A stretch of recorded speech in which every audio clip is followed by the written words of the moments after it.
Amen.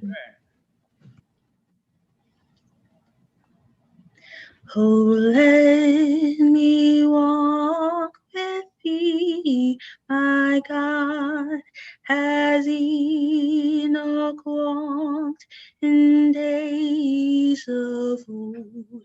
Place thou my trembling hand in thine, and sweet communion with me hold.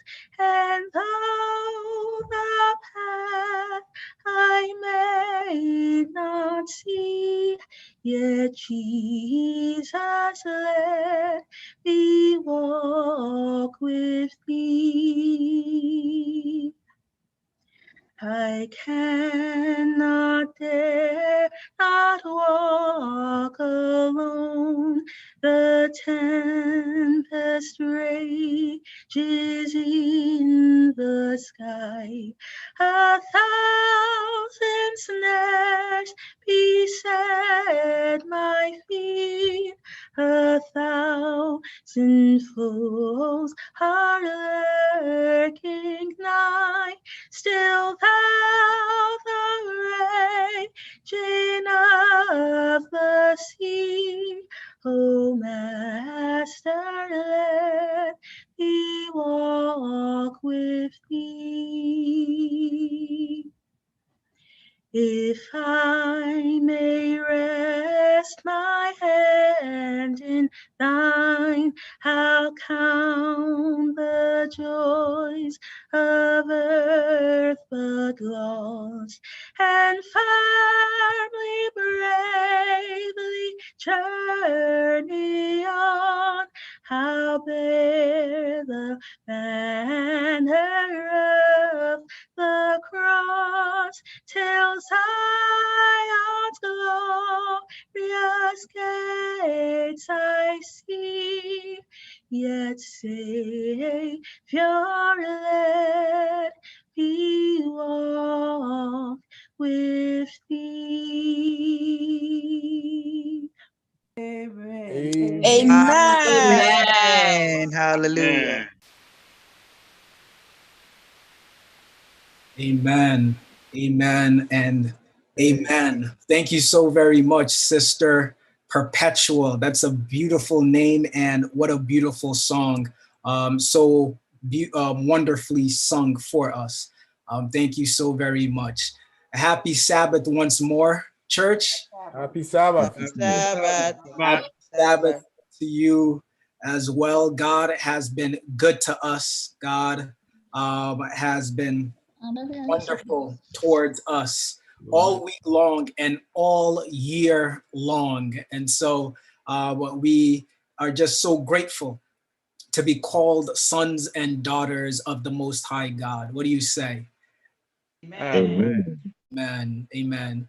As was just said, we've been having ourselves a merry good old time all week long as we've been engaging in our youth revival / evangelistic series over the course of this week, studying and learning more and more about the Lord. And I don't know about you, but I always have a blast when I have the opportunity to lead out and share God's word. And so as blessed as I have been, I hope you have been blessed just the same.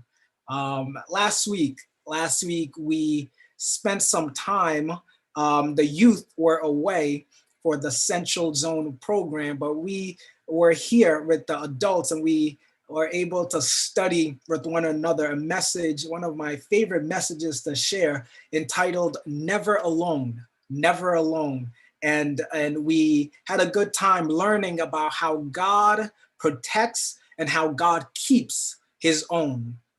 There's never a time where we are ever alone. The Lord walks with us by our sides to keep us from all harm. Amen. Then Sunday, we jumped right into our series proper, and the young people joined us together with the adults, and we had another wonderful study that we had entitled, How Great is Our God? how great is our God. We had a guest presenter come in and help me out to explain the bigness, the largeness, how grand God is. God is so large and so magnificent in power, in intellect, in imagination, that we studied and learned that God breathes out stars that are large and so huge and so big that we, when we look up and we look down at ourselves, we can truly understand how insignificant, how small we are, and yet how large and how grand and how amazing our God truly is. And so that was a wonderful study that we got to enjoy as we studied with one another. Then Wednesday evening, we went on to study a topic entitled His Story. And we touched on the life story of the greatest life ever lived, none other than the life of Jesus Christ. And we learned some amazing things there, that God had his prophets write down the entire life biography of the Son of God, who was the Lamb of God, who was sent into the world to die for your sins and for my sins. So that was another tremendous study. And then last night, we continued on our series. And last night, we studied a topic that was headlined Black Friday. Black Friday. We know yesterday was Black Friday. The day before, we got to enjoy some turkeys and some turkey legs. And then yesterday, we celebrated Black Friday, where folks are running around trying to purchase as much things that are on sale as possible. But we turned Black Friday around a little bit, and we went back into sacred history. And we looked at the darkest, blackest Friday that ever was. In fact, the most important Friday, the most important day, so to speak, that ever was, the day that Jesus died on a Roman cross for your sins and for mine. And so we looked at that last night, and I hope you were engaged. I hope you were blessed. I hope you were galvanized to give yourself, to rededicate yourself to the Lord, knowing that, it wasn't just the, as my mom likes to call it, double legs that we got to eat last just 2 days ago on Thursday that we have to be thankful of. But beyond those things, beyond those peripheral things, there is something deeper. There is something more important. There is something that we truly have to be grateful for, and that is the sacrifice of our Lord and Savior, the sacrifice of the Lord for us and for the entire, our entire race. Today, our message is entitled Evangelion.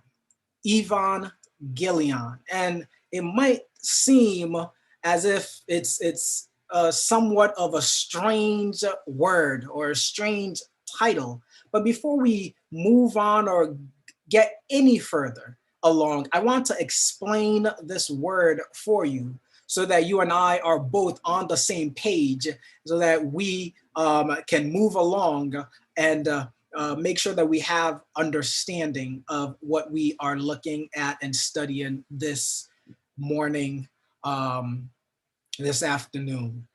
Evangelion is a Latin word. It's a Latin word that simply means gospel.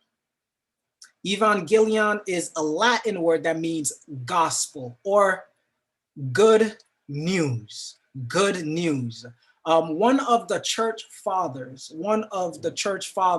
his name was Anselm.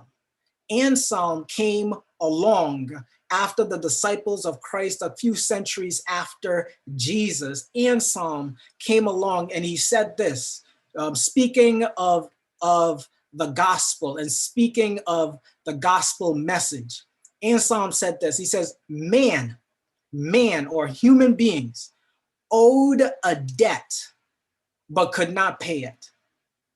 God could pay the debt but did not owe it.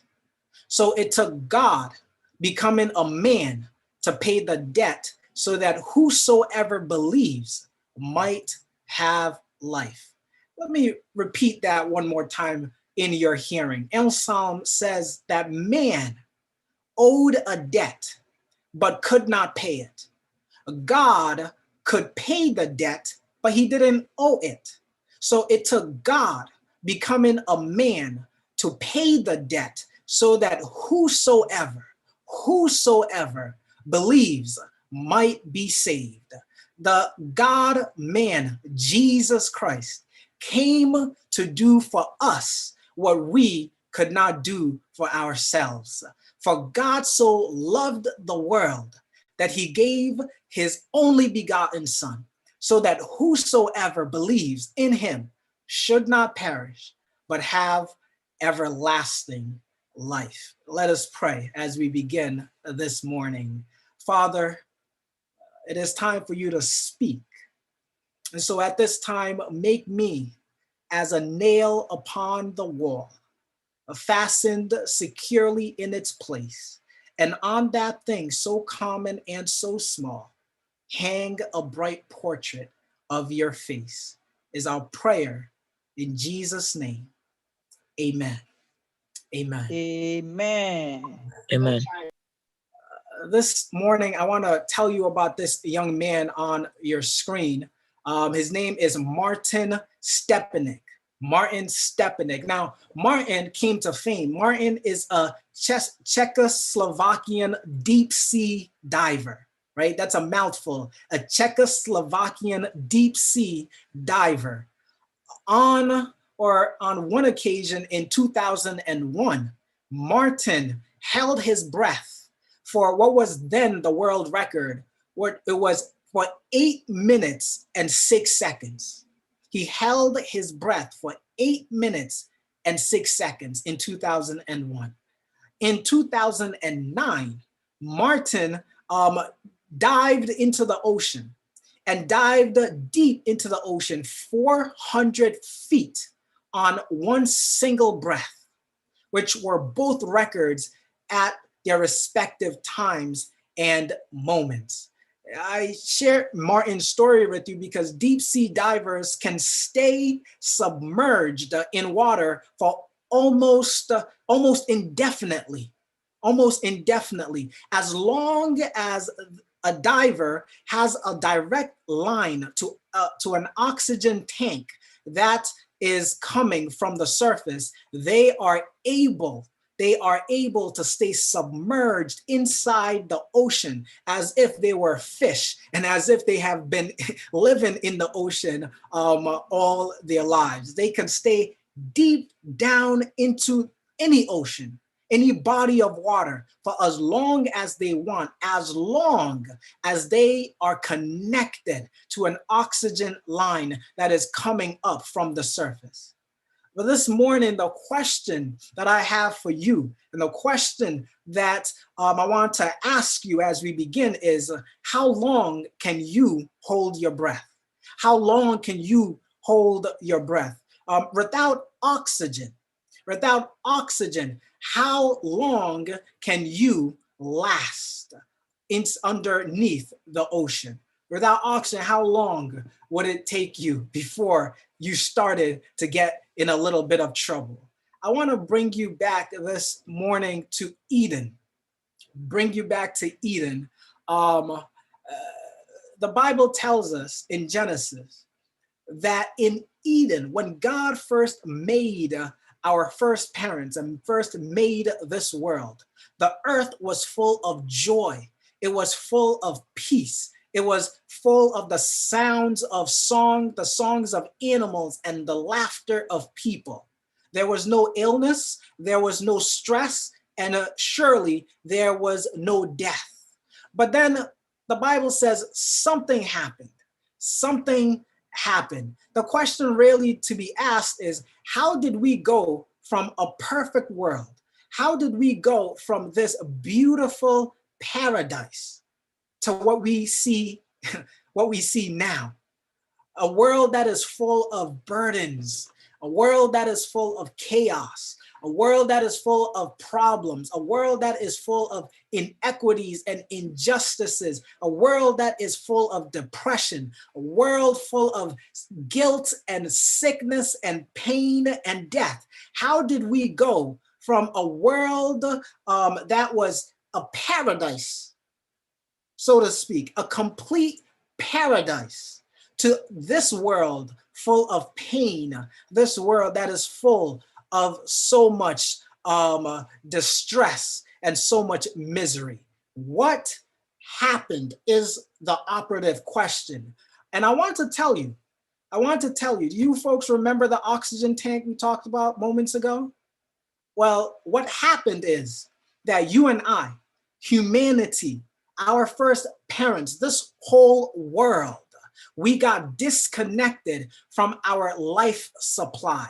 We got disconnected at some point in time from our oxygen lifeline. That's what happened. And we read all about it in the pages of Genesis. And so let's turn to Genesis, and we are going to discover truly what exactly transpired to turn the paradise into this crazy world that we are living in. God made our first parents, right? God made our first parents. He set them in a beautiful home. He set them in a paradise. He made Adam, he made Eve kings and queens of an Edenic paradise, or an Edenic castle. Adam and Eve were the rulers, were the queens and the kings of this amazing world, an amazing planet that God had made. But God gave them a choice. He gave them a choice to be faithful to him or to disobey him and listen to somebody else's voice. And the Bible tells us that this choice that God gave to our first parents, unfortunately for us, unfortunately for all of us, they made the wrong choice. And Adam and Eve chose to disobey God rather than to obey God. And Eve ate of the fruit, we are told, and quickly went and gave this forbidden fruit that God had told them not to touch, not to eat, not to eat. She took it, ate it, gave to her husband, who also, the Bible says, took part and ate it. The world from that point forward began to spiral out of control. When sin entered into the world, it produced all sorts of things. The Bible tells us that sin produced fear. It introduced fear into the world. There was no fear before sin, but sin quickly turned our world upside down and introduced these crazy variables into our world today. The first thing that came into the world was fear, because Adam and Eve realized that they were naked and they realized their sin. And the Bible says they were afraid and they hid from God. So sin introduced fear. Sin also introduced anxiety. Sin also introduced insecurity. Sin introduced guilt. Sin introduced emptiness. And sin introduced loneliness. The Bible tells us that because of sin, our world became a planet in rebellion. Our world became a planet in rebellion. Let's read and turn our Bibles to Isaiah 59, verse 2. The Bible here tells us, it says, "But your iniquities or your sins have separated you from your God." What cut us off our lifeline? What cut us off from our oxygen supply? I'm glad you asked. The answer is right there on your screen. It is sin. The answer is sin and rebellion. It is what cut us off from our life supply. Sin truly separates us from God. The question then that we ask ourselves is, how does this separation from God affect us?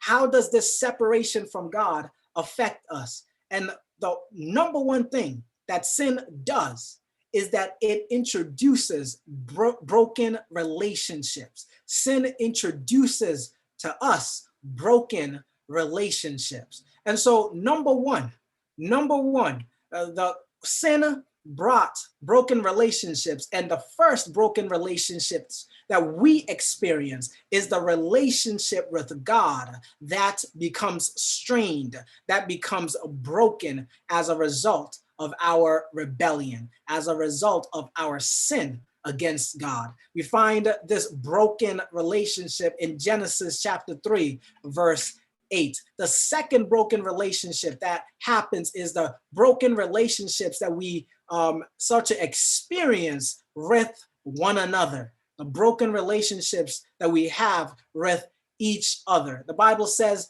immediately after sin comes into the world, guess what? Adam and Eve, who were the favorite couple, the greatest couple that ever was, because God made them precisely for one another. They were the perfect couple.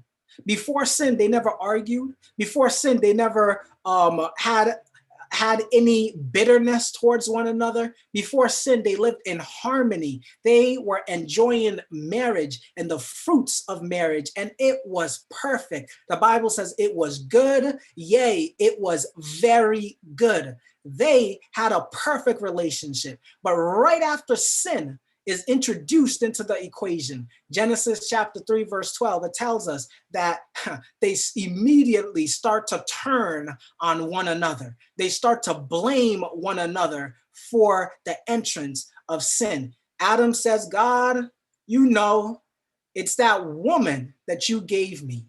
And Eve says, Lord, you know, it's that serpent that you created. Essentially, they were blaming each other and blaming God. That's the second thing, second broken relationship that transpires, that of the broken relationships that we have towards one another, brother and sister, sisters and sister, brother on brother, married couples, broken relationships all over the place. In fact, when you read and start to read Genesis chapter 4, we read that the first children that Adam and Eve have, Cain and Abel, that their relationship becomes so strained that one turns on the other and one kills the other. That's how bad it got. But there's more. There's more. Broken relationship number 3 that happens is broken relationships that we have with our world. A broken human relationship with the world is what transpires. And we see that right from Genesis 3, verse 17 on. God tells Adam, because of your sin, guess what? The earth is cursed. The earth is cursed. It won't yield what it could yield before this. Now the earth starts to deteriorate. The earth starts to grow and get older and get older and get depleted. The Bible tells us that a world that is disconnected from the God who created it begins to die. And truly, you and I can see it as clear and as plain as day. Look at the world around you. Look at the hurricanes and the earthquakes and the craziness of this world. This world will not last much longer. This world is on its way out. This world is going to die. It is dying before our eyes. Look at global warming. Look at all of these signs that we see. It is because this world has been disconnected from its maker, and this world's relationship, our relationship with this world, has also deteriorated. We don't treat the earth as well as we need to. And as a result of the pollution and all of the things that human beings have done to this world, This world is dying right before our eyes. People come along and they try to figure out ways to solve the issues and the problems of this life. But what we do is people go to the bar and they think that they could use alcohol, they can use drugs by engaging in illicit sexual relationships, partying at the club all day, every day. They think that they can solve the problems and the complexities of life by medicating themselves with these things. But at the long run, at the end of it all, the disconnect is still there. The anxiety is still there. The fear is still there. The worries are still there. It remains because sin has separated the human race from its maker. Sin has separated us from our God. But it gets even worse. It gets even worse than this. Look at your Bibles with me. Romans 6:23 says, the wages of sin is what? Is death. The wages of sin is death. So it's not just the anxiety and not just the pain and not just the illness and the sickness, not just the pollution, the earthquakes, the hurricanes, all of the horrors of this world, the coronaviruses of this world. It's not just that, not just the Ebolas and all of these things. The Bible says, in the long run, the wages of sin is death. And so the Bible says we reap what we sow. When we reap sin, our reward in the long run is death. And not just any death. Our reward is eternal death, eternal damnation. We've come up with all sorts of solutions. But we realize at the end of all of these solutions, there remains for us death and death alone. Have you ever heard, as we've been learning and reading all over the news, that they're coming up slowly with a vaccine for the coronavirus? Have you ever heard of a vaccine for sin or a vaccine for death? Is there any solution to death? Is there any pill that you can pop and swallow? Is there any product or thing that human beings have been able to create to keep you and I from death?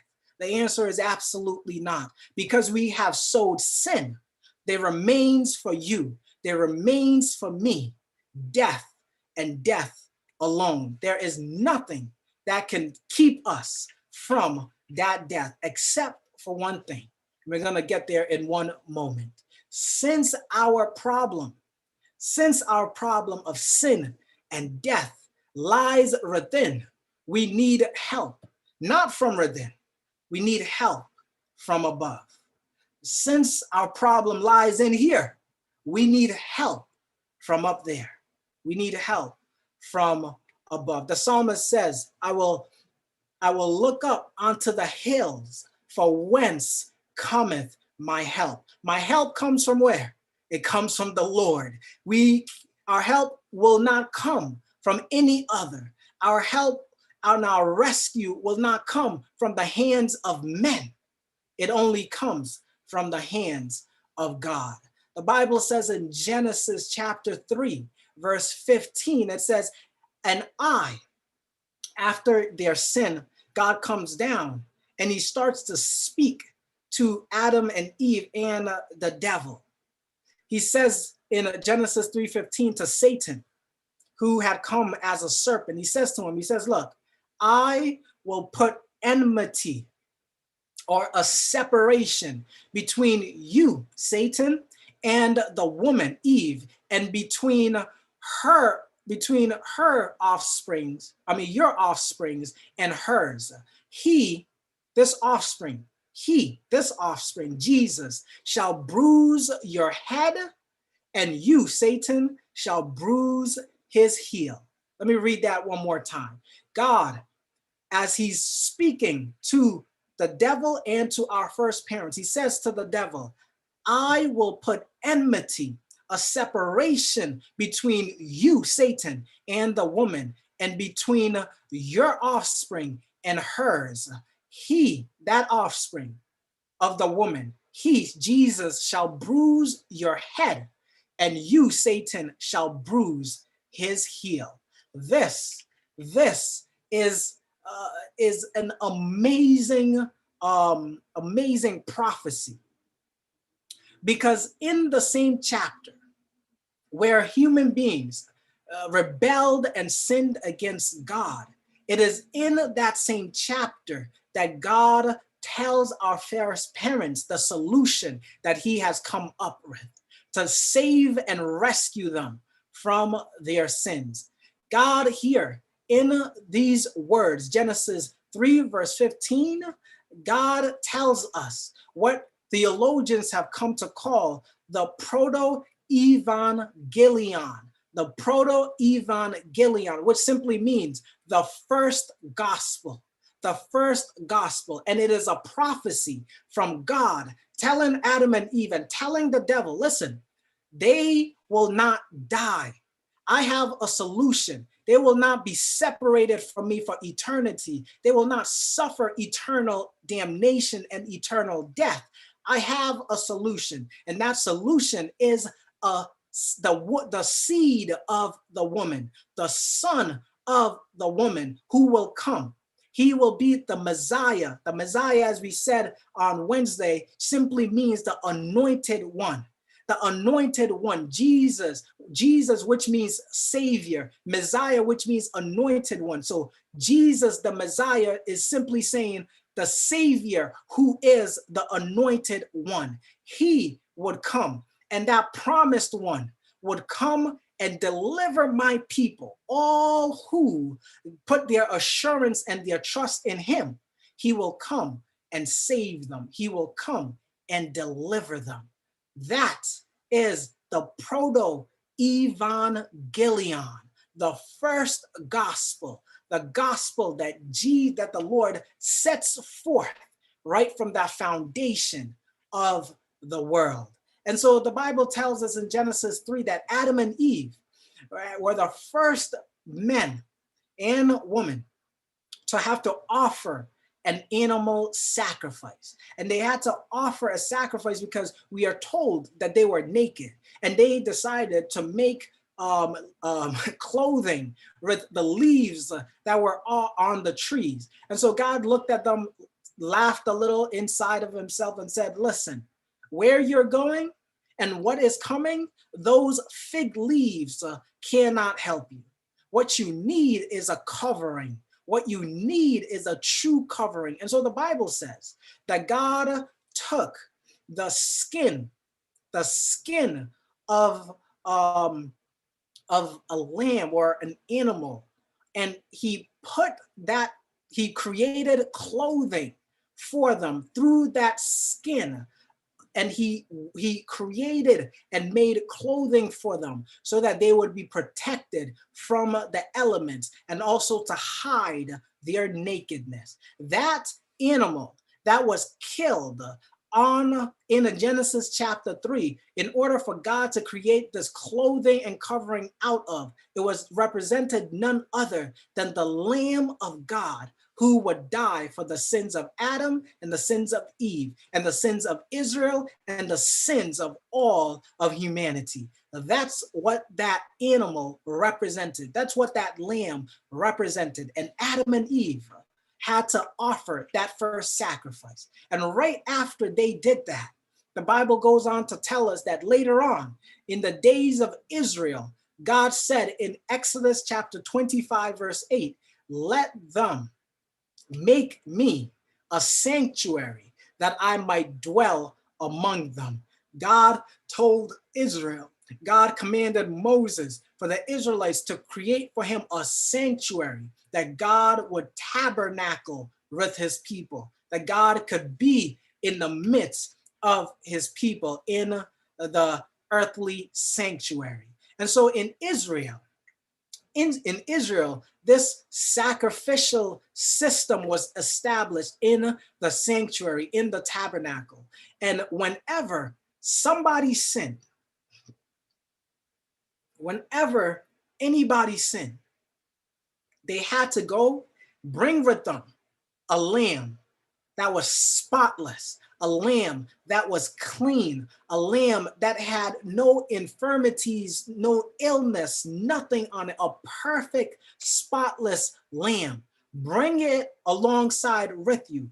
Come to the sanctuary, the outer court of the sanctuary, and you would confess your sins and pray and confess your sins as you held onto the head of this spotless lamb. And after you have prayed and confessed your sins, the Bible tells us you would have to take a knife and kill this lamb. And the blood, the death, your sins would be transferred, your guilt would be transferred from you to this lamb. And the Bible tells us this lamb that all of Israel needed to go and bring and kill and sacrifice for a sin offering. This lamb represented none other than Jesus Christ. This lamb was the sacrifice that pointed forward to Jesus. Every sacrificial lamb that was offered pointed to Jesus, who would be the Lamb of God, who would be sacrificed for your sins and for the sins of the entire world. Look at what the Bible says in John chapter 1, verse 29. John the Baptist, when he saw Jesus, he looked up and he said, he pointed to him. He directed the attention of the crowd to Jesus and he said, look right there. That's what behold means. He says, behold the Lamb of God who takes away the sin of the world. Look, it is not any lamb. It is not any bull. It is not the blood of lambs and bulls that can take away our sins. There is only one person who can take away our sins, wipe it away, toss it into the depths of the ocean. It is none other than Jesus, the Lamb of God, the Son of God, the Son of Man, who was brought into this world to do this work, to save and deliver and rescue you and I from this sin-sick world. The Bible says, behold, the Lamb of God who takes away the sins of the world. You see, as terrible as it is that lambs had to die, as terrible as it is that we had to shed the blood of these animals in the Old Testament for our sins, as terrible and as bad as that is, it is much more terrible that Jesus, the Lamb of God, had to die on our behalf. Because without Jesus, each of us would have to bear our guilt ourselves.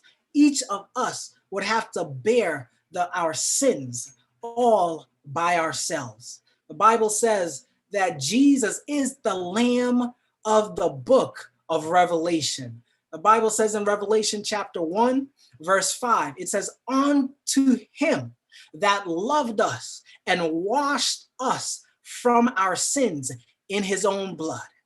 Unto him that loved us and washed us clean, spotless, as white as snow, washed us with what? With his own blood.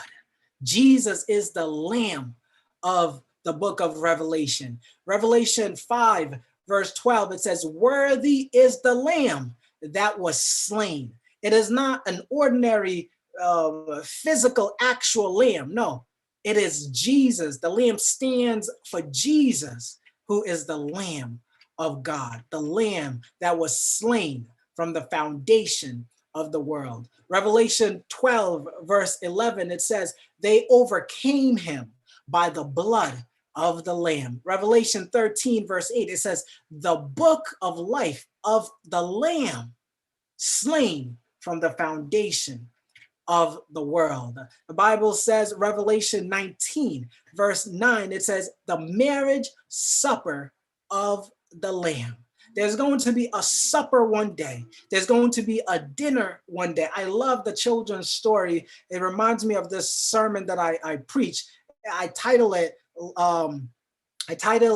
Land, Oxen, and a Wife. Please excuse me. The story that Jesus tells about this banquet feast that somebody puts on, speaking of himself, invites all the world to come, and one after the other, those he invited give excuses why they cannot attend. That banquet feast that you and I, if we seal our commitment in Jesus, if we allow him to write our names in that book of life, that feast is none other than this marriage supper of the Lamb. I can't wait to be there. May the Lord make a special reservation. I want a table right next to Jesus so that I can see my Lord face to face. Make that commitment and that reservation today also, that the Lord would put you someplace. You're not going to be in front of me because I reserved it first. I want to be right next to Jesus. So make your commitment too, so you can be right next to me, so that you be close in proximity to our Lord. That marriage supper of the Lamb, make it a date and don't stand Jesus up. Make it a date. Don't stand Jesus up. Revelation 19, verse 13, it says, he, speaking of Jesus, he, that Lamb who was sacrificed from the foundation of the world, he is clothed with a vesture dipped in blood. He is clothed with a vesture dipped in blood. Revelation 22, verse 17 says this. It says, whosoever will. I don't know how to break this down any simpler, but it says whosoever. That means this is not some select group that God has already preordained and predestined. Whosoever. It doesn't matter if you're tall like me or short like me. It doesn't matter if you're in between, or it doesn't matter if you are a woman. It doesn't matter if you're a little girl. It doesn't matter if you are a grown man or you are a teenage boy. The Bible here says whosoever. It doesn't matter if you have an accent. It doesn't matter if you speak English as fluently as it comes. It doesn't matter whether you're Chinese. It doesn't matter whether you are African. It doesn't matter if you're from South America. It doesn't matter if you are American. It doesn't matter if you are Canadian. It doesn't matter if you are British. It does not matter. The Bible says whosoever will let him take the water of life freely. Whosoever will, let him take the water of life freely. Why, young people? Why, Philadelphia Ghanaian SDA? Why will you bear your sin alone? Why bear your own sin when you don't have to? The Bible says Jesus paid it all. And the songwriter says, Jesus paid it all. All to him I owe. Sin had left the crimson stain. He washed it white as snow. He has suffered so you don't have to. He has bled so that you don't have to. He has died so that you don't have to. Why bear your own sins when you don't have to? Jesus has paid it all. He has paid it all. You know, it's like taking an exam, young people, at school, trying your best. And the class is so difficult and the professor is so crazy that you end up failing miserably. You get an F. And I tell you, you got a 50 out of 100, an F as bad as it gets. And the professor tells you, hey, don't worry about it. Why? Because Jesus has already taken that test for you. And he passed with flying colors. In fact, he didn't just get a 95. He didn't get just a 96. Look, he didn't even just get 100. He got 150, and the test was only out of 100. He passed, and he passed with flying colors. You don't need to worry. And could you imagine the professor tells you this, and you look at him and you said, that's okay. I want to stay with my 50 score. It makes absolutely no sense. Jesus has paid it all for you. He has paid it all for you. You don't have to bear your own guilt. You don't have to bear your own sin. Jesus wants to carry it for you. My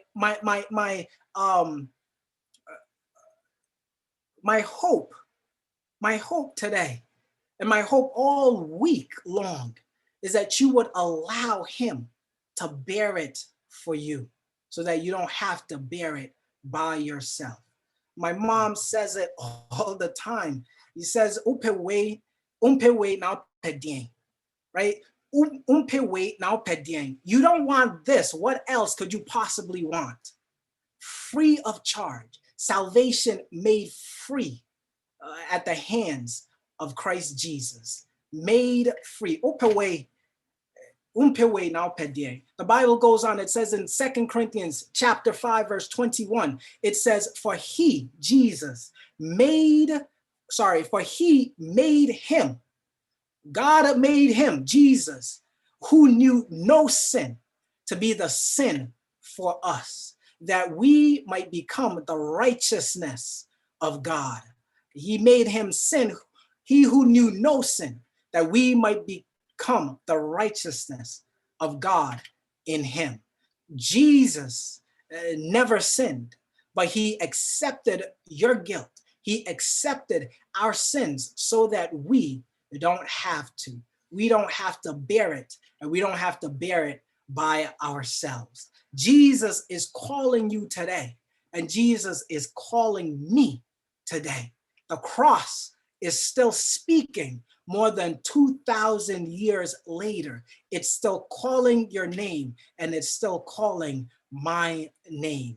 Ephesians chapter 2, verse 8 and verse 9. The Bible says this, it says, for by grace you have been saved through faith, and that not of yourselves. It is the gift of God, not of works, lest anyone should boast. I'm telling you, young people, we have so much to be thankful for. But it's not just the chicken leg that you ate on Thursday. It's not just the turkey legs and the turkey thighs that you got to consume and enjoy on Thursday that you have to be thankful for. Above all of those things, we have the sacrifice of Jesus to be thankful for. The Bible says it is a gift as we approach Christmas. The greatest gift ever handed and given to man is the gift of Jesus. Ephesians 2, verse 8 and 9 says, it is by grace. It is by grace that we have been saved through faith. It is a gift. It is a gift that no man, no one ought to boast, because it has been handed to us free of charge. It is a gift that has been wrapped, a gift that has a beautiful bow over it. It is the greatest news, the greatest gift, and it is the greatest gift that has ever been given to you and I. It is free of charge. You didn't have to buy it. You didn't have to pay for it. It was given to us free of charge. Romans says that while we were yet sinners, Christ died for us. That means even before I started to repent, Jesus had died for me, not because we had done any work to merit the gift that Christ offers. He had done it while we were yet sinners, so that when we would turn and come to him. We have salvation free of charge waiting for you and I. There are some steps. There are some steps that you and I can take to be granted and given eternal life, to have peace of mind, to be rescued from the plight of this world. I want to walk you through some of these steps. The first step is that we need to accept this gift, this free gift that Jesus has offered and gave to you and I. The first step, we want this peace of mind, this peace that passes all understanding. The first step is we need to accept it. Romans chapter 3, verse 23 says, for all have sinned and fallen short of the glory of God. We have sinned, but first step is that we have to accept God's free gift to us. The second step is that we must believe. We must believe. We read in Acts 16, verse 31, the Bible says, believe on the Lord Jesus Christ, and you will be saved. It is as simple as that. Believe on the Lord Jesus Christ, and you will be saved. Step number one, accept his free gift. And then step number two, believe on the Lord Jesus Christ, and we will be saved. We are well on our way. Step number three says confess. We must confess where we have done wrong. We must confess our sins. 1 John chapter 1, verse 9, the Bible says, if we confess our sins, he is faithful and just to forgive us our sins. The Bible says, and to cleanse us from all unrighteousness. Bible tells us that if we confess our sins, Jesus's blood will blot out our transgressions. He will wipe it out with his blood, and it will not be seen any longer. In fact, the psalmist says, if we confess our sins, God will take our sins and he will bury it in the depths, in the middle of the ocean. One famous preacher said this, that God has taken our confessed sins and he has buried it in the midst of the ocean. And he hasn't just done that. He has also placed over that spot a no fishing sign around that place where he has buried our sins. He has buried our sins in the depths of the ocean, and then he has placed a no fishing sign over that spot that nobody, not even the devil, can go over there and dig it up. A no fishing sign over that spot. Look, the last step here, step number 4, is that we must decide. We must decide. The Bible says in Revelation 3, verse 20, behold, I stand at the door and knock. If anyone hears my voice and opens the door, I will come in to him and dine with him, and he with me. Jesus is waiting for us to decide to allow him to come into our hearts, that he might come in there and sup with us. The Bible says in Acts chapter 3, verse 19, repent therefore and be converted, that your sins may be blotted out. For our sins to be blotted out, we have to do what? We must be converted. We must repent. We must be converted so that our sins might be blotted out.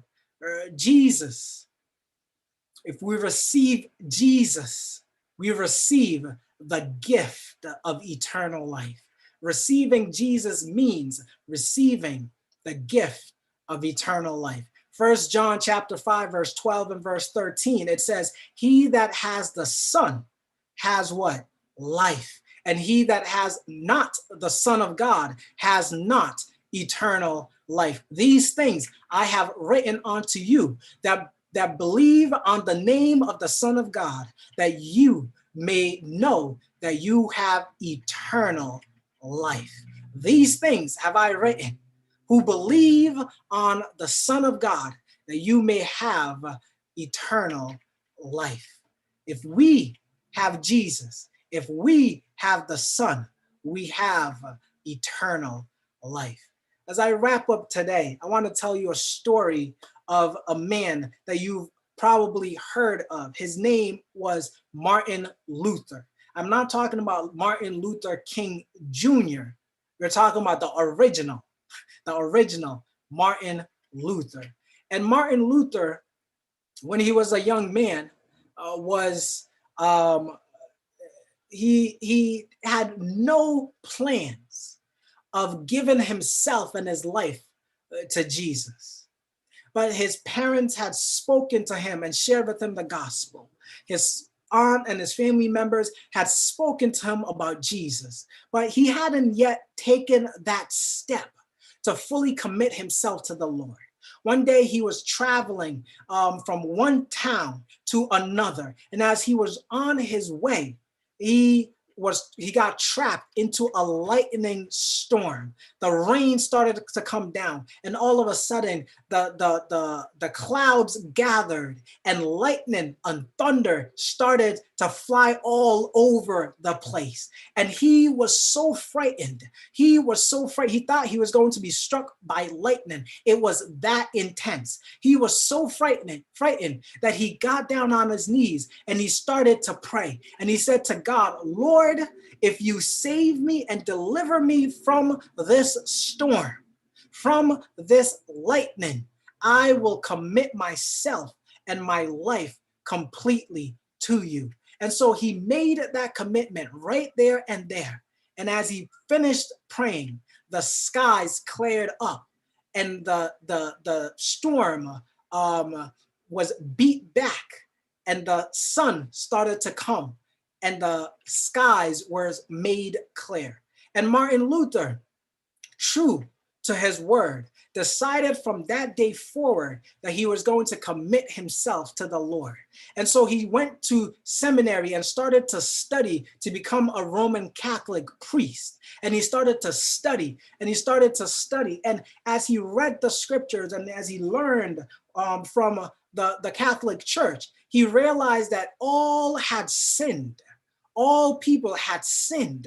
And so he thought, as he was taught, that in order for him to come into right relationship with the Lord, he needed to beat himself. He needed to make penance. And so he would beat himself so that the things and the sins that were in his life, he would beat himself into submission. So here he has a whip, whipping himself to punish himself so that he would turn and continue to remain faithful to the Lord, to remain sin-free, so to speak, so that he would earn eternal life.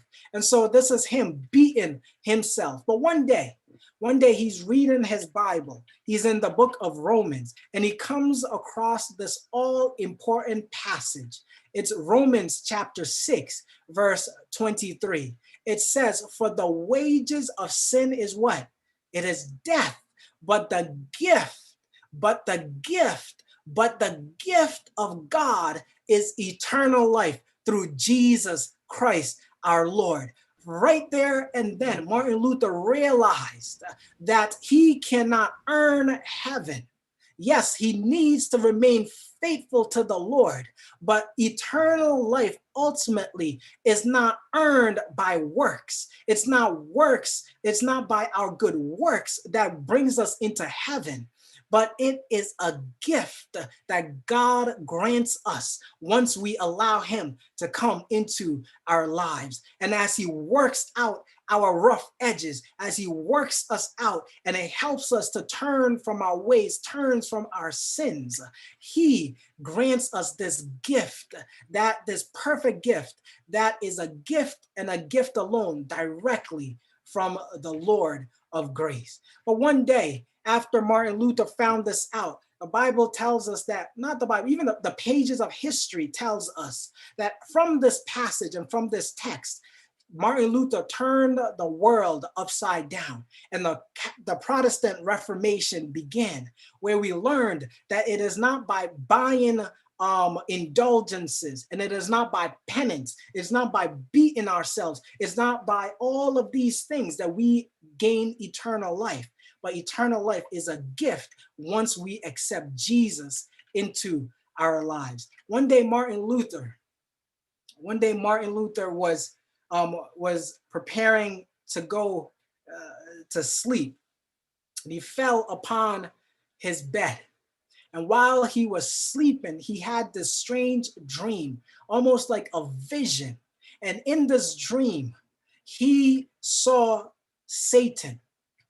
He saw Satan, and Satan was there speaking and calling to Martin and saying, Martin, you are condemned. Martin, you are bound for hell with me, because look at all of your sins. Look at the neglected duties, the duties of tasks that you are supposed to do, how you neglected them. Look at your wasted time and opportunities. Look at your cheating ways. Look at the small white lies that you told.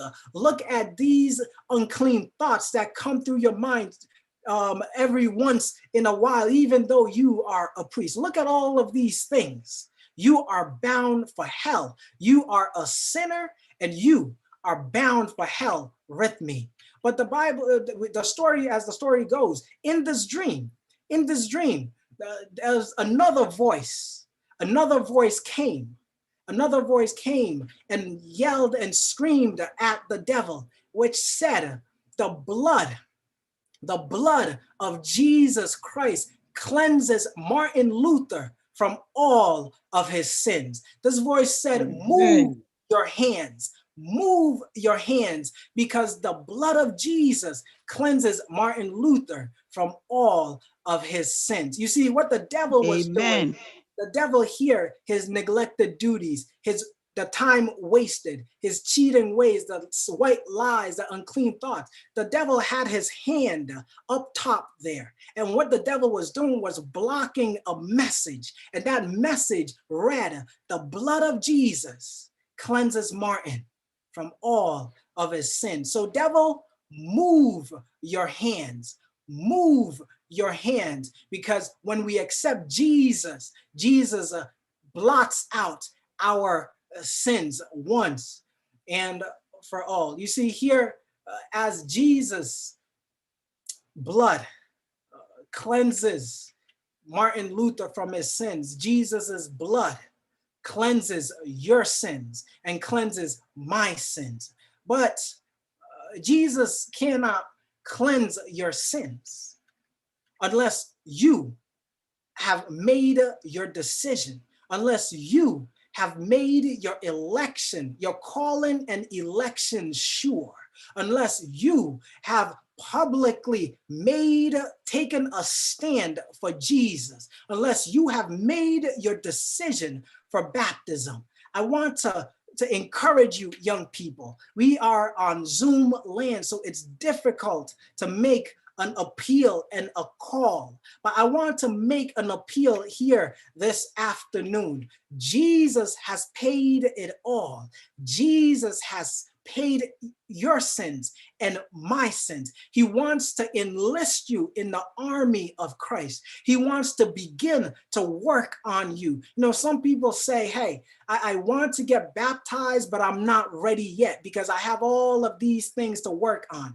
Jesus says, no, you got it twisted, young man or young woman. You have it all twisted. You have it upside down. It is not that you have to wait until you are perfect to make your decision for Christ.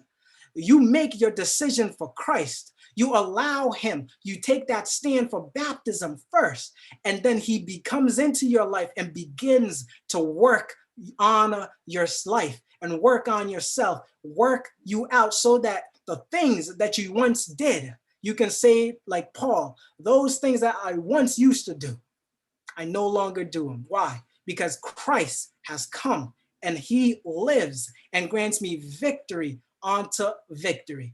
Jesus has paid it all. Jesus has bled for your sins and for mine.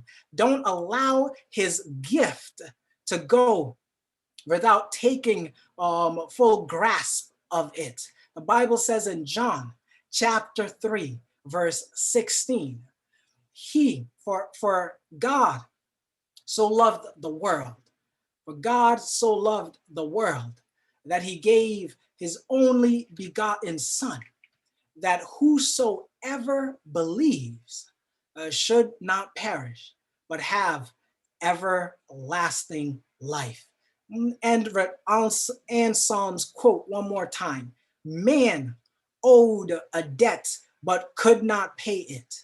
God could pay the debt, but did not owe it. So it took God becoming a man to pay the debt so that whosoever believes might be saved. I want today to recommit myself to the Lord. What about you? I want to recommit myself and my life to the Lord, because when he comes, I told you earlier, I have a date with Jesus Christ. I am sitting right next to him in and at the marriage supper of the Lamb. Make sure that you are there. In fact, I have other appointments. I am fully committed to meeting Jesus in Hallelujah Square, meeting Jesus in Hosanna Street, meeting Jesus in Amen Corner. I'm going to meet my Lord and Savior there. And there, I'm going to embrace he who has saved me from all the cares and all of the pains of this world. Listen, I've made my appointments. Make sure that you have made your appointment, because Jesus is standing at your heart's door, calling on you, calling on you. At this time, you're going to have our closing song. I'm going to have the person who will be singing it to sing our closing song. And while that person sings for us, I want you to make your calling and election sure. Make that decision for the Lord. Type your name if you want to commit yourselves for baptism in the chat. Let elder know, let pastor know, so that we can prepare you to take on this final step into the watery grave of baptism, so that you might come out as a new man, come out as a new woman, come out as a new person altogether. May God bless you, and may God keep you as we continue to carry on in the Lord from victory onto victory. Let us have our closing song at this time. Amen. Amen. Amen. Amen. Amen. Amen. Amen. Hope on Jesus, sinless is he. Father, impute his life unto me. My life of scarlet, my sin and woe, cover with his life, whiter than snow.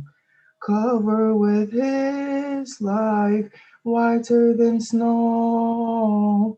Fullness of his life, then shall I know. My life of scarlet, my sin and woe. Cover with his life, whiter than snow. Deep are the wounds, transgressions his made. Red are the stains, my soul is afraid. Oh, to be covered, Jesus, with thee, safe from the law that now judgeth me. Cover with his life, whiter than snow. Fullness of his life, then shall I know. My life of scarlet, my sin and woe. Cover with his life, whiter than snow. Were concealed by his death for my sin, justified by his life pure and clean, sanctified by obeying his word, glorified when returneth my Lord. Cover with his light, whiter than snow, fullness of his life, then shall I know my life of scarlet, my sin and woe. Cover with his light, whiter than snow. Amen. Amen. Amen. Amen. Amen. At this time, we're going to pray and we are going to ask the Lord to seal us, to seal the decisions that we have made on this day, to follow him, to make our calling and our election sure. And so if you are still in that valley of decision, I just want to encourage you. The waters are warm. The waters are not bitter cold. Jesus is calling on your name today. Let us pray. Father, we thank you for your word, and we thank you for your sacrifice.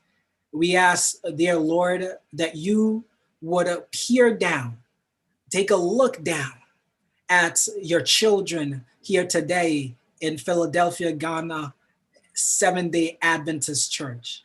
Lord, we want to make our decisions for you, seal those decisions for time and eternity. Lord, write our names in the book of life. If they are not there, we ask that you write our names in that book and never blot it out, never cross it out. Help us to stay committed to you. Help us to live in you so that, Father, when you return, soon and very soon, you will come to see your faithful children ready, prepared, and awaiting our Savior and our Lord, whom we have waited for so long. Father, thank you for your goodness and for what you have shared with us today. Is our prayer. We ask in Jesus' name. Amen. Amen. Amen. Amen. Amen. Amen. Amen. Amen. Amen. Amen. Amen.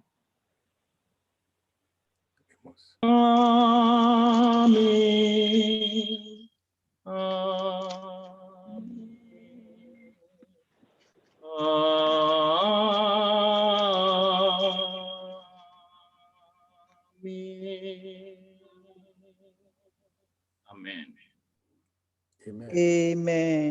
Amen. Amen. Amen.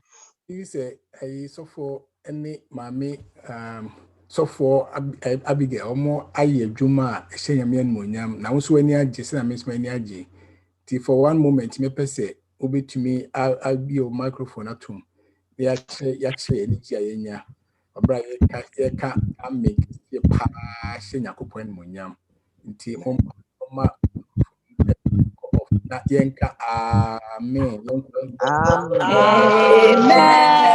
Amen. Amen. Amen. Amen. Amen. so for you hwe Amen. chat Amen. chat mu say na email no dos pa na praise the Lord hallelujah na be brave nti da wasi nyame show abi da wasi why say on so bo no nkwan ma ye na nye nkwan nko a wosan so support no na oma bibia ye kama say nti ehwa ya dum a ewie nso ebesan ene omo ehia na etimi ato aso nti yɛda mo nyinaa ase Nyankopɔn nhyira mo na ɔnkan nyinaa yɛ ho na ɔmmoa yɛ kɔsi sɛ yɛbɛtumi ahyia mu biam awia yi na mmienu mmabawa ne mmeranteɛ no nkwadaa nketewa no bɛhyia nti wo yɛ afa wo babra na ɔmɛgye nhyira ɛwɔ na ɔmmiɛnsa a yɛ nyinaa nso yɛbɛhyia nti until that time no nyame ka ne sɛ nyame ba Miss Powell. Amen.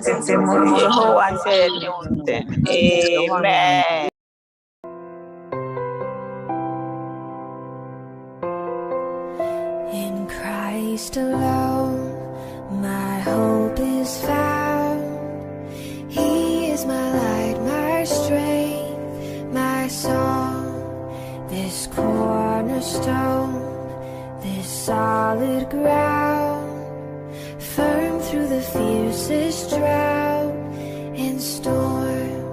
What heights of love, what depths of peace, when fears are stilled and striving cease.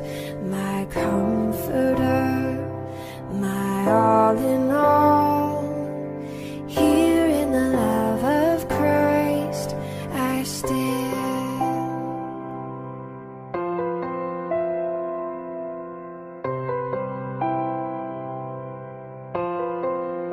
In Christ alone, who took on flesh, fullness of God in helpless babe, this gift of love and righteousness